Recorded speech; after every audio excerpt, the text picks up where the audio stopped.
इधर जम्मू कश्मीर के बारामूला में तेंदुए ने एक आदमी पर हमला कर दिया। यह हमला इतना खतरनाक था कि उसकी जान पर बन आई और उसे बचाने के लिए फौरन अस्पताल में भर्ती करवाना पड़ा। इस घटना का जो वीडियो सामने आया उसमें घर के पास तेंदुआ खड़ा नजर आया, जिसको देखकर वहां हड़कंप मच गया। कुछ लोग अपनी जान बचाने के लिए इधर उधर भागने लगे तो कुछ लोग अपने मोबाइल फोन में वीडियो रिकॉर्ड करते दिखाई दिए। घटना की जानकारी मिलते ही वन विभाग की टीम पहुंचती है, जिसके बाद जवानों ने तेंदुए को निकालने का काम शुरू किया। इसके लिए वो सबसे पहले घर की छत पर चढ़े और तेंदुए को पकड़ने की कोशिश की। काफी देर तक चले रेस्क्यू ऑपरेशन के बाद आखिरकार तेंदुए को पकड़ लिया गया। बिहार के मधुबनी में शराब तस्करी के आरोपी को छुड़ाने के लिए कुछ लोगों ने थाने पर हमला कर दिया। हमला करने वाले लोगों का कहना था कि पुलिस वाले बिना किसी सबूत के आरोपी को थाने ले गए और इसी बात पर गुस्साए लोग थाने में घुस गए। आरोप है कि भीड़ में शामिल लोगों ने पुलिस वालों की पिटाई भी की। दावा किया गया कि पिटाई से कई पुलिस वाले जख्मी हो गए। बाद में पुलिस ने इस मामले में एक आदमी को गिरफ्तार कर लिया। यूक्रेन के खैरसोन के कई इलाकों में बिजली और पानी की किल्लत होने की वजह से लोगों को सुरक्षित ठिकानों पर पहुंचाने का काम तेज कर दिया गया। हाल ही में पुतिन की फौज खैरसोन से पीछे हट गई थी, लेकिन आरोप लगाया गया कि उसकी सेना ने खैरसोन छोड़ने से पहले वहां इतना नुकसान पहुंचाया जिसकी वजह से बिजली और पानी का संकट खड़ा हो गया। यूक्रेन के राष्ट्रपति जेलेंस्की ने रूस पर आरोप लगाया कि खैरसोन में रूसी फौज ने उन्हीं जगहों को चुनकर निशाना बनाया जहां से बिजली और पानी की सप्लाई होती थी, जिसके बाद खैरसोन शहर के साथ साथ दूसरे कई इलाकों में भी लोगों को भारी परेशानी का सामना करना पड़ा। और कहा जा रहा है कि अब भी वहां के हालात नहीं सुधरे हैं। कई इलाकों में अब भी बिजली और पानी की सप्लाई बंद है।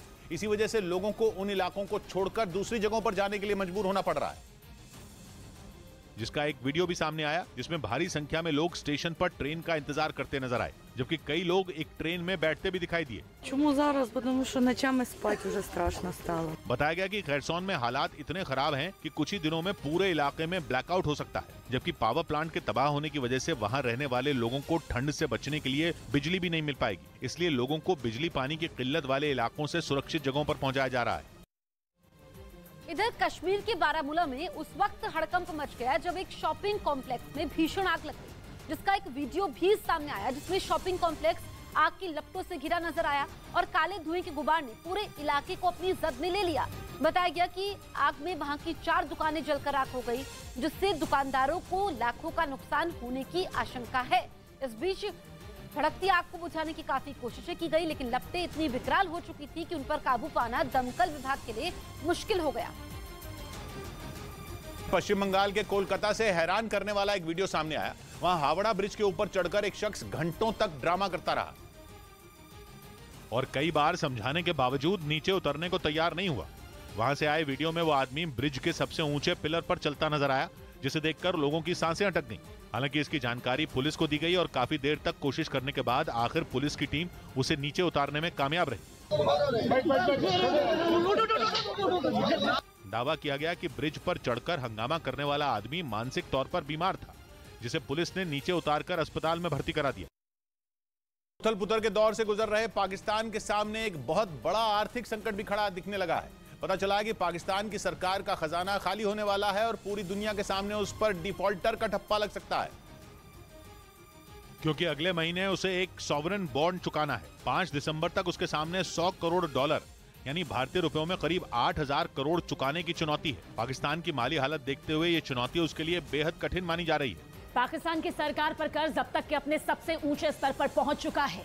सॉवरेन बॉन्ड की देनदारी को जोड़ दिया जाए तो सरकार पर कर्ज 90% के पार पहुंच चुका है। ये पाकिस्तान की सरकार पर कर्ज का अब तक का सबसे ऊंचा स्तर है।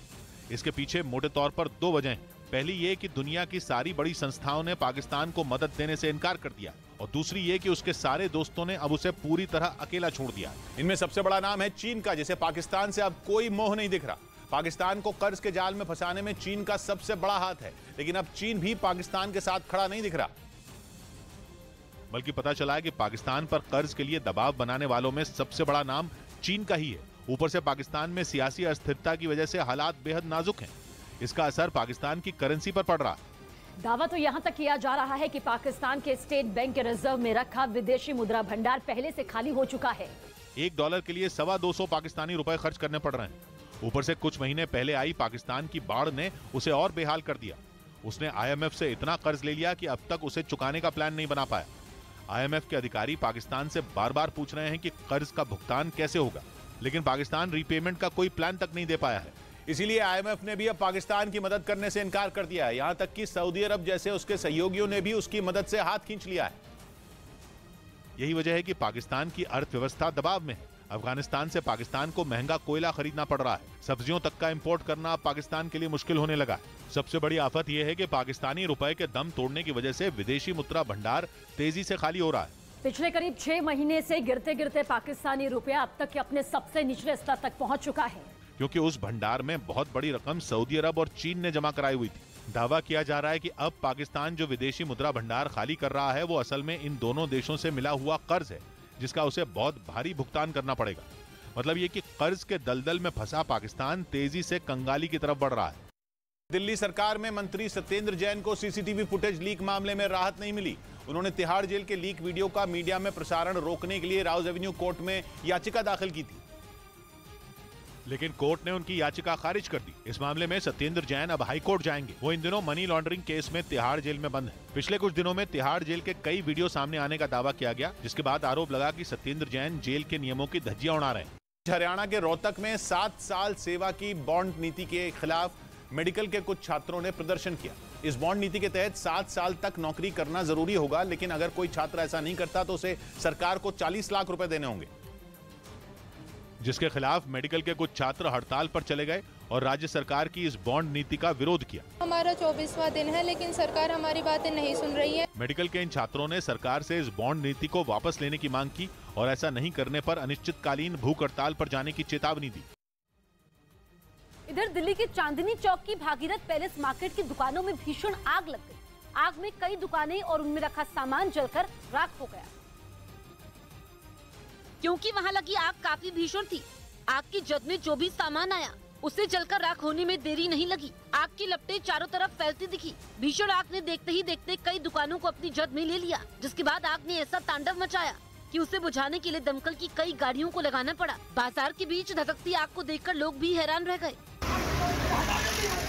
आग को बुझाने के लिए दमकल कर्मी उस पर पानी की बौछार करते रहे, लेकिन ऊंची ऊंची लपटों को शांत करना आसान नहीं था। करोड़ों का नुकसान यहाँ पर माना जा रहा है, क्योंकि अगर दिन में ये आग होती तो शायद और ज्यादा नुकसान होता। भीषण आग ने ऐसा तांडव मचाया कि कई दुकानें जलकर राख हो गई।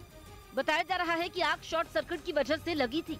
राहुल गांधी को बम से उड़ाने की धमकी देने के आरोप में एक संदिग्ध को मध्य प्रदेश के उज्जैन से पकड़ा गया।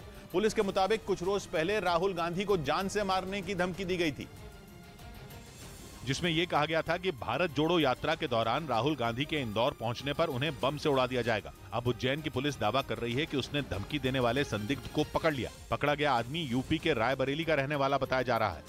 मुंबई के नजदीक समंदर में श्रद्धा के मोबाइल फोन की तलाश के लिए सर्च ऑपरेशन शुरू किया गया। पुलिस को शक है कि श्रद्धा की हत्या करने के बाद आरोपी आफ्ताब ने उसका फोन वहीं फेंका था,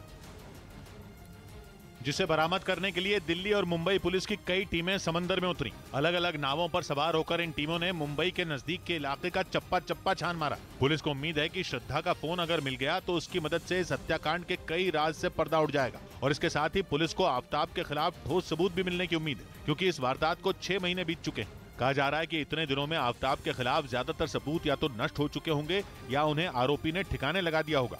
इसी वजह से जांच टीम न केवल मुंबई बल्कि हिमाचल प्रदेश और हरियाणा में भी कई जगहों पर सबूतों की तलाश में जुटी है।